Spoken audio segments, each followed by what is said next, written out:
कच्चा कच्चा जो दाना था ना उस समय सारा दाना निकल आया था, उसको तोड़ के बाली और फिर वही आंबा लगा के उसमें भूना और नीम करके फूंक फूंक के उसका क्या नाम दाना मैं खेत में बैठ के खाया।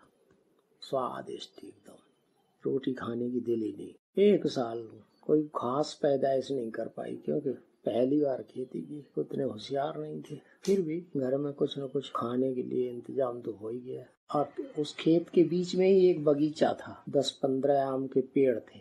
आम के दिनों में खूब आम खाया। फिर वो आस पड़ोस के खेतों में ज्यादा अनाज पैदा हुआ, 1.5 गुना। हमारा 2/3 पैदा हुआ। पिताजी ने कहा हमको तो करना आता ही नहीं है, छोड़। पिताजी का तो अकेले लड़के थे, तालमेल क्या रहता था बेचारा। पिताजी गरीब आदमी, क्या तालमेल का।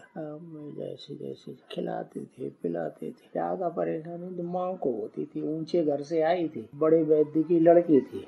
नानी माँ ने चालाकी करके पिताजी का जनेऊ यज्ञोपवीत बड़े धूमधाम से गांव में किया। खूब लड्डू बनाए बूंदी के, सारे गांव को खिलाए। सब जात वालों को कहा आओ खाओ। लोगों ने समझा बुढ़िया के पास बहुत पैसा है, चारों तरफ है। शोहरत हो गई गांव में। पटियाले के वैद्य जी आए, उन्होंने पिताजी का शादी कर दी। पिताजी का काम बन गया।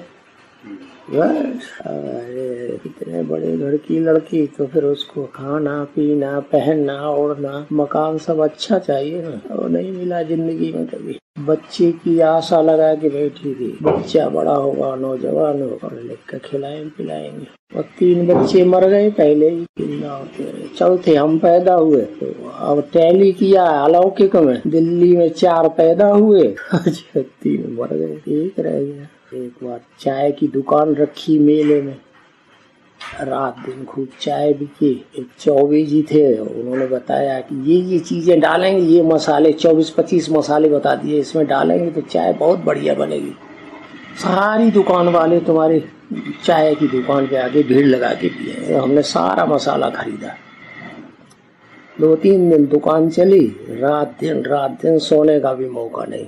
पिताजी ने थोड़ा सहयोग दिया। शुगर ने इतना खर्चा किया, बढ़िया चाय बनी तो सारे लफड़ लफड़ पी जाते थे। 15 पैसे की चाय, बाद में 2.5 रुपए बचे। 2.5 रुपए में से 1 रुपया माता जी को दिया, वो भी खोटा निकला। और माता जी चारों तरफ मोहल्ले में कहना जो ये कमाई करके लाया, मेरे को खोटा पैसा दे दिया। बोलिए क्या मानो, किसी शैतान आदमी ने ढेर सारी चाय पी ली, 6-7 कप चाय पी हुई और खोटा रुपया दे दिया।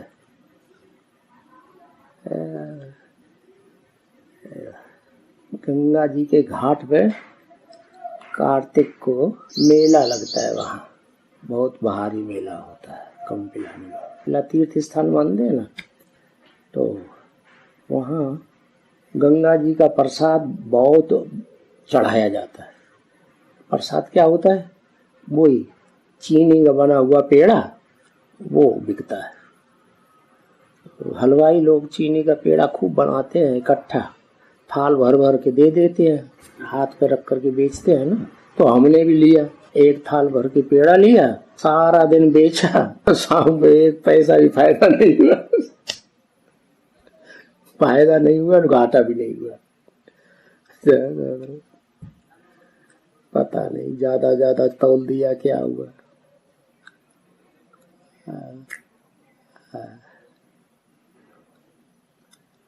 ऐसे ही गुरु नानक की जिंदगी में हुआ।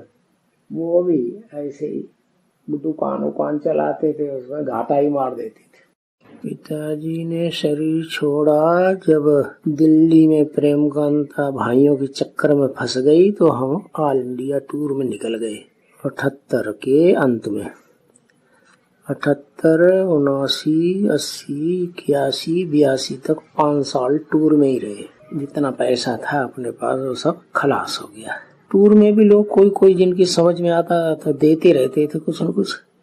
लेकिन फिर अचानक पिताजी ने शरीर छोड़ दिया 82 में। हम फर्रुखाबाद में थे उस समय, गंगा जी की सेवा कर रहे थे। गंगा जी के घर में कभी खाना मिल जाता था, बाकी उन्होंने रहने के लिए ठिकाना कभी नहीं दिया। घर में 4-5 लड़कियां थी, हम नौजवान थे, इसलिए सोचा होगा हम उस टंडे को कहाँ दूं जगह। तो धर्मशाला में टिके रहते थे। 1-2 बार ऐसा हुआ धर्मशाला में बहुत भीड़ हो गई और थैला रखने के लिए अलमारी भी छोटी सी नहीं मिली। बरसात के दिन थे तो फिर पार्क में ही सोना पड़ा, पटिया के ऊपर। पटिया पड़ी रहती है चिल्ली। रात में बरसात हुई, प्लास्टिक ओढ़ के छो गए। 1 दिन सोए, 2 दिन सोए और बरसात रोज हो रही। खींच आ गई। सवेरे उठ करके गंगा जी पर लेटरिन बाथरूम नहाने के लिए जाते थे। परेशान हो गए, बाबा से कहने लगे, बाबा कहाँ ये ऐसा ज्ञान दिया कि इसमें भटकना पड़ रहा है। उसी दिन एक लड़का जिसको प्राइमरी स्कूल में 3 साल पढ़ाया था, कक्षा 1 से 3 तक, वो आया गंगा जी में, मिला और उसने बताया, बाई चांस मिल गया, कि आपके पिताजी तो बहुत बीमार, हो सकता है वो शरीर छूट गए, उनको कैंसर हुआ है। नहीं, हाँ कैंसर नहीं, क्या कहते हैं, नहीं कैंसर नहीं, वो शुगर। तो हमने कहा कि भाई 1-2 दिन की और सेवा रह गई है, वो करके हम 2 दिन के बाद आएंगे। 2 दिन बाद पहुंचे तो शरीर छोड़ दिया। फिर हमको ठिकाना ही नहीं था, कहीं लोग हो गया। वो बहन पहुंच गई थी, उसने जला अला के सब क्रियाक्रम कर लिया, शाम हो गया। हम पहुंचे तो घर तो खाली था। बहन आई हुई थी बहुत दिनों से, वही परवरिश कर रही थी पिताजी की। घर से बुलावा आता था कि अब जल्दी आ जाओ, यहाँ कोई खाना बनाने वाला नहीं है। बच्चे छोटे छोटे विश्वनाथ परेशान हो रहे। उन्होंने अपनी बहन को बुलाया, वो भी चली गई। तो माता जी को जल्दी थी जाने की। जैसे ही हम गए, वो दूसरे दिन वहां से विश्वनाथ को बुलाया, वो आ गए, लेके चले गए। हमें घर खाली मिल गया, हमें जो चाहिए था तो मिल गया।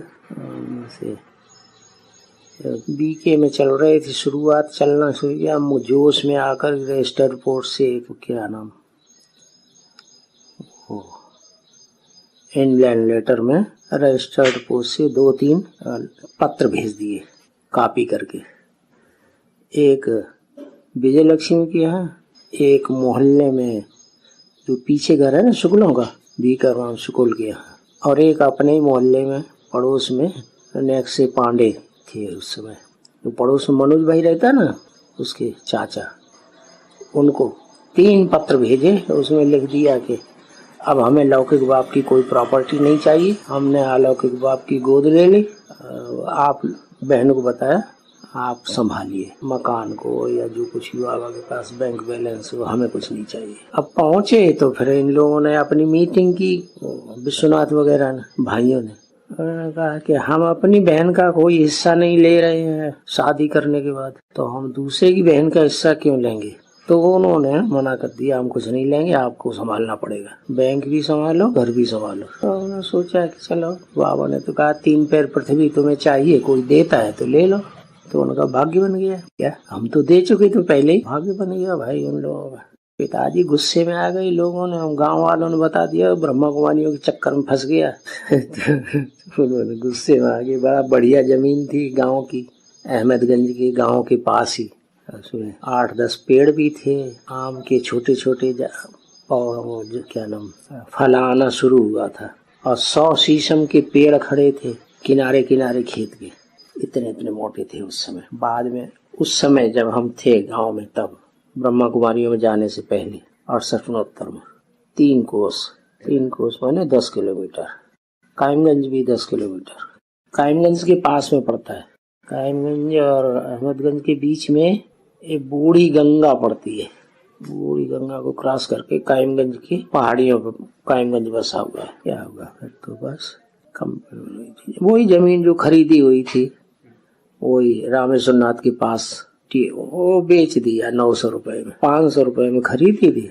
कुछ उसमें खेत पैदा कर नहीं पाए पिताजी ने, उसमें गधे वालों को 250 रुपया और दे दिया, तो 500 की जगह 750 की हो गई। तो मिट्टी इधर से उधर, उधर से उधर खेत बराबर करने के लिए मेहनत की, वो भी कम से कम 500 रुपए की मेहनत तो हो ही गई होगी दोनों बाप बेटे की। तो 1500 का खेत पड़ा, 900 में बिका तो बेच दिया उन्होंने। गांव वालों को जरूरत थी, बार बार आते थे कि हमें हमारा मकान गंगा जी के पानी में डूब गया, अब आपका खेत तो खाली ही पड़ा रहता है, हमें दे दो तो हम गांव बसा लेंगे उसमें। तो चिनगटपुर वो गांव वाले बस गए। पिताजी को भी गुस्सा आ गया। महंत जी ने एक बार उनकी ऊंची ऊंची खाई थी ना खेत की, रामेश्वरनाथ जी के मंदिर की, तो वो मिट्टी खिसक के हमारे खेत में आती थी, माने खाई चौड़ी हो रही थी। तो पिताजी ने उस मिट्टी को काट करके अपने खेत में मिला लिया, जो चौड़ी हो रही थी उनकी। मेड़ को बनाते हैं ना ऊंचा ऊंचा कर, उनका हम अपने हिस्से की मिट्टी काट करके खेत अपना 5 बीघा पूरा कर लेते हैं। तो महंत जी आए गुस्से घर में और उन्होंने फावड़ा बड़ा सारा छीन करके और ले गए। यहाँ बिल्कुल इस खाई पे पाँव नहीं रखना। अब पिताजी को गुस्सा आया तो घर में बैठ गए। अब निकले ही नहीं बाहर, खेत भी नहीं देखना।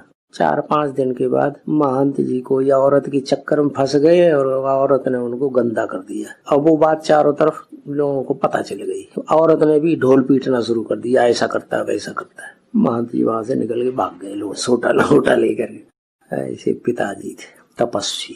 आए होंगे 82 में शरीर छोड़ा है, तो 82 के बाद कितने साल हो गए? 18 वो और 20 ये, 18 और 20 30 38 साल के हुए हो। माँ ने तो 65 में ही शरीर छोड़ दिया था। ये भी कहानी बड़ी विचित्र है उनको है। हाँ, मम्मा ने भी 65 में शरीर छोड़ा। तो उनको फिट आता था माता जी को, टीबी की बीमारी हो गई, वो ठीक हो गई, लेकिन एलोपैथी की दवाइयां खा करके ये बीमारी शुरू हो गई फिट आने की। तो फिट चारपाई से उठ करके भागने लगती। हम लोग घर में रहते थे, ठीक है, कंट्रोल कर लेते थे। एक बार वो क्या नाम, रात में वो रामलीला का ड्रामा चल रहा था। कोई बाहर से मंडली आई हुई थी, वो दिखा रही। मोहल्ले के सब अम्मा औरतें गई और बहन भी चली गई। पिताजी भी उसी की देखभाल में चले गए। और हम तो स्कूल में थे, प्राइमरी स्कूल में पढ़ाते थे, वहीं बीए का इम्तिहान दे रहे थे प्राइवेटली। कंपिल में नहीं रहते, स्कूल में थे, एग्जाम देने के लिए फरक्काबाद जाना पड़ता था। तो वो रामलीला के दिन अक्टूबर के दिन चल रहे थे, हम स्कूल में थे, माता जी अकेली रह गई। उनको आया होगा फिट, दरवाजा खोल करके बाहर जो छत थी दुकान की उसके ऊपर से दौड़ी होंगी, गिर पड़ी, टांग में चोट आ गई। गिरते ही पता नहीं उन्होंने तड़प के शरीर छोड़ दिया होगा। सामने वाले गजेंद्र चौबे हैं, वो ड्रामा देख करके सवेरे ही, ड्रामा देख के नहीं, अधूरा ही छोड़ करके अपने खेत की रखवाली करने के लिए, देखने के लिए आए होंगे।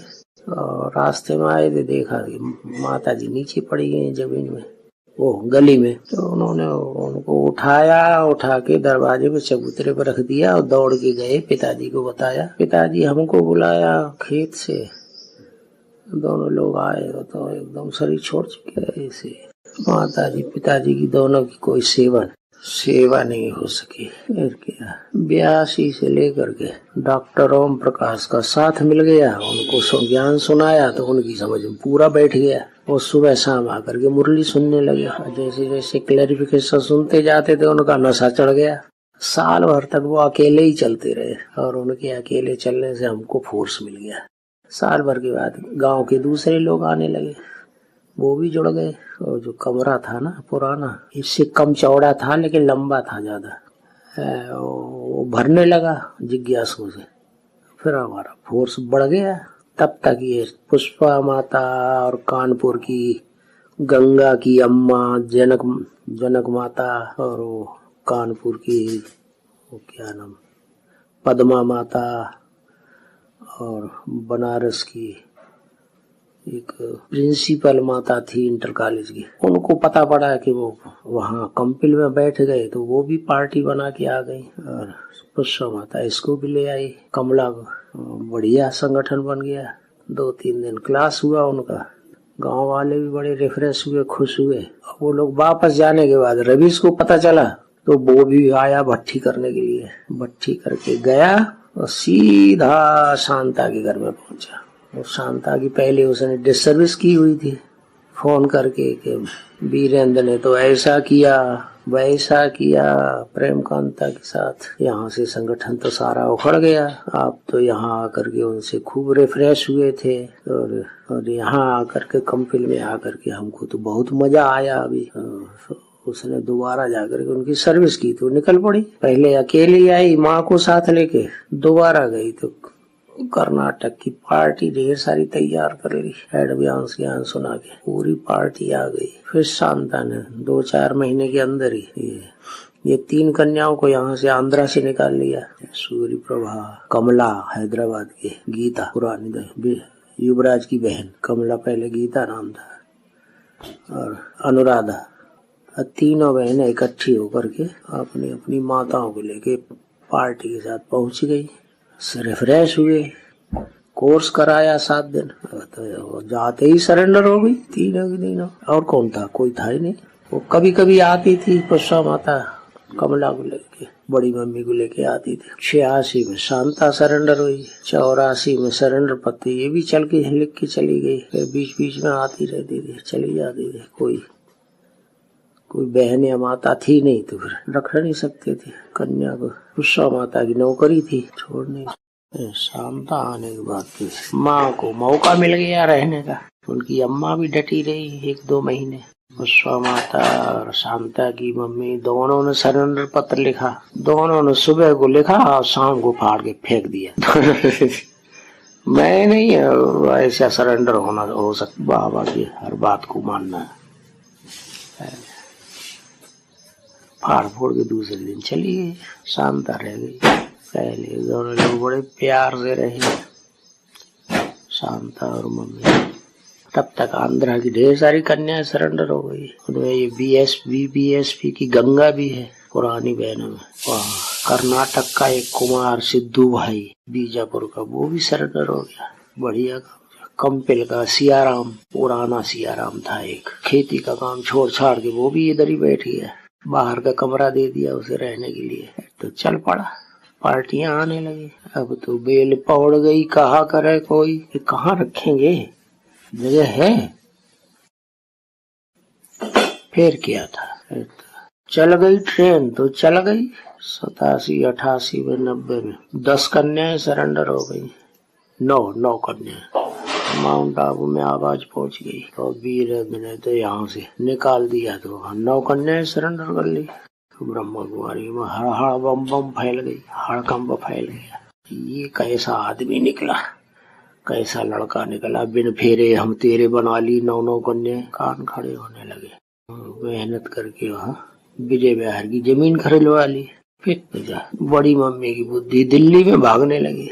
इतनी बड़ी जमीन मिली, उसमें बिल्डिंग खड़ी करने के लिए, और ज्यादातर दिल्ली में ही रहने लगी। 93 में, फिर ये 92-93 में ये क्या नाम, काशी माँ आई पहली बार। कुछ दिन रही नानी के साथ, फिर चली गई। तो और कन्याएं भी आई, हैदराबाद की, कलकत्ते की, राउरकेला की, अच्छी पढ़ी लिखी कन्याएं। 2-3 साल में सरेंडर भी हो गई। क्या ये लोगों ने खरीदा, वो अपना पैसा उड़ने लगे। पैसा कहाँ डाले, तो कंपनियों में पैसा डालना शुरू किया। तारा कंपनी में डाला, और क्या कुबेर कंपनी में डाला, त्रिकोण कंपनी में डाला। उसकी एक शाखा कंपनी में भी खुल गई। उसके मैनेजर यही बन गए, श्यामू के बड़े भाई। तो त्रिकोण में भी ढेर सारा पैसा जमा कर। फिर तो ज्यादा पैसा आने लगा, तो फिर गोल्डन फॉरेस्ट कंपनी का पता चला। एक भाई थे अहमदाबाद के, दिलसुख भाई, वो पुराने एजेंट थे गोल्डन फॉरेस्ट। दिलसुख नहीं, दलसुख भाई। अपना पैसा कभी भी नहीं डाला गोल्डन फॉरेस्ट में, दूसरों का तो डलवाया, अपना पैसा एक भी नहीं डाला। और जितना भी वो मिलता था, क्या एजेंटशिप कंपनी से, वो सारी निकाल लेता था, कुछ भी नहीं रहने देता था। लाखों रुपया उन्होंने कमा लिया। उन्होंने बताया ऐसे ऐसे है, यहाँ बहुत ब्याज मिलता है और हर साल पैसा पेमेंट करते हैं बैंक में। बुद्धि उधर खिंच गई। जिज्ञासु का सारा पैसा उठा के 50-50 के 1000 के हिसाब से गोल्डन फॉरेस्ट में एक खाता सबके नाम से। अब पीछे से अपना नाम, माँ का नाम लगा के शुरू कर दिया। करते करते 93 से लेकर के 94, 95, 96, 97, 98 तक, 99 तक। 98, 99 में पता नहीं क्या हुआ, ये सारी कंपनियां छोटी मोटी वही सब फेल होने लगी और लोग घबरा गए। गोल्डन फॉरेस्ट से भी जल्दी से पैसा निकालना शुरू कर दिया। अब इतने लोगों का पैसा कहाँ से वापस करें इकट्ठे, तो कुछ न कुछ धंधे में लगा देते थे कंपनी वाले, या जमीन खरीदने में, जंगल खरीदने में लगा देते थे। तो प्रॉब्लम हो गई, पैसा पूरा दे नहीं पाया। उसी बीच में ये पंजाब के जो क्या नाम, चीफ मिनिस्टर, और हरियाणा की चीफ मिनिस्टर चौटाला, उन्होंने गोल्डन फॉरेस्ट में मांग की कि हमें 400 बीघा जमीन दे दो। 400 बीघा नहीं, शायद 400 एकड़ जमीन की मांग की। तो हम उसे कॉलोनाइज कराएंगे, कॉलोनी बनाएंगे, खूब पैसा कमाएंगे। इन्होंने मना कर दिया, गोल्डन फॉरेस्ट वाले के मैनेजर ने, सियाल साहब ने मना कर दिया कि ये तो पब्लिक का पैसा है, आपको कैसे देना। बस वो दोनों गुस्से में आ गए, उल्टे सीधे इल्जाम लगा करके गोल्डन फॉरेस्ट फ्लॉप करवा दिया। पैसा फंस गया सारा उधर। तो भी गोल्डन फॉरेस्ट वालों ने हमको ये जमीन दे दी, चंडीगढ़ वाली 400-500 बीघा। लेकिन जमीन में से जितना भी लकड़ी का उनका प्रॉपर्टी थी वो सारी उन्होंने काट ली पहले, फिर हमें दे दी। इस बात का हमको पता नहीं चला। दे दी, लेकिन उसको रजिस्ट्रेशन कराने के लिए हमारे पास पैसा ही नहीं था, तो ऐसे ही कागजों में लिख के दे दी। पावर ऑफ अटॉर्नी बनाई, वो भी जैसी बनाना चाहिए वैसी बनाई नहीं, ऐसी पावर ऑफ अटॉर्नी बना दी कि गोल्डन फॉरेस्ट की जमीन को ये बेचना खरीदना यहाँ शुरू करेंगे, और आपने पूरा नहीं सौंपी। तो कागज काम नहीं किया। पटवारी के पीछे पड़े कि हम इतने साल से यहाँ खेती कर रहे हैं, 7 साल हो गए, 6-7 साल, हमको जमीन का नोटिशन करके दो। AKF को, आध्यात्मिक कृषि फार्म को, आध्यात्मिक विद्यालय को दिया ही नहीं नोटिशन।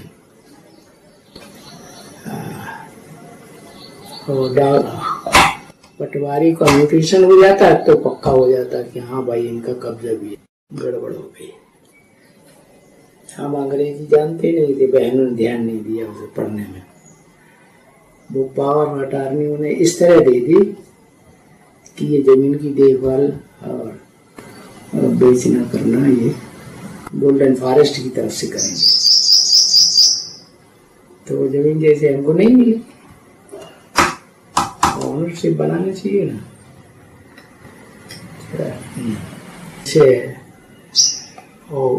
कोई कंपनी मैनेजर रखती है ना अपने, ऐसे उन्होंने मैनेजरशिप की तरीके से हमको पावर ऑफ अटॉर्नी दे दी कि हमारी कंपनी के मैनेजर है, जमीन को बेचना करना जो कुछ भी करना हो वो इनको अथॉरिटी है। तो अंग्रेजी में हम जानते नहीं थे उतना, बहनों ने ध्यान नहीं दिया उसे पढ़ने है। इधर ब्रह्मा कुमारियों ने जब कंपनी के ऊपर फेल हो गई और ब्रह्मा कुमारियों ने हमारी शिकायत की, वहाँ जो वहाँ बैठाया गया था जज, कहाँ, चंडीगढ़ में, गोल्डन फॉरेस्ट की प्रॉपर्टी को पता लगाने के लिए कहाँ कहाँ फैली हुई है। ब्रह्मा कुमारी ने शिकायत की कि इनको भी जमीन दे दी है गोल्डन फॉरेस्ट वालों ने, ये कब्जा किए बैठे हैं, तो वो जमीन भी उसने ऑक्युपाई कर ली। अभी कह रहे हैं और सारी जमीन उन्होंने बेच दी, करोड़ों रुपए में बेच गवर्नमेंट।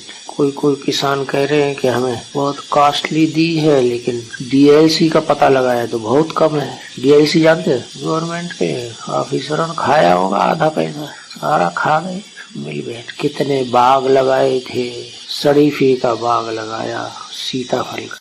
रामलू भाई पानी बाल्टी में ले जा करके भर के पौधों में लगाता था, ट्यूबवेल से पानी भर के ले जाता था, बाल्टी में पौधों में लगाता। 1 एकड़ में बढ़िया वाले आम लगाए, 1.5 साल में फल देने वाले। 2 एकड़ में चीकू लगाया, अंजीर का बाग बनाया, और तालाब था उसमें हर साल इतना ढेर सारा सिकाड़ा पैदा होता था, जिज्ञासु को खूब बांटते थे। जिज्ञासु लेने के लिए मना करते थे, हम नहीं इतना खा पाएंगे, बेचते थे नहीं, सूखने के लिए सुखाने के लिए जगह नहीं थी, ढेर सारा सिकाड़ा खराब होने लगा। अमरूद का बाग सब बेकार हो गया, उनके लगाए हुए किन्नू के बाग थे, उसमें परवरिश करना नहीं जानते थे, कटाई छटाई नहीं हुई तो वो सब ठंडे हो गए। अब आज सुप्रीम कोर्ट ने ले लिया।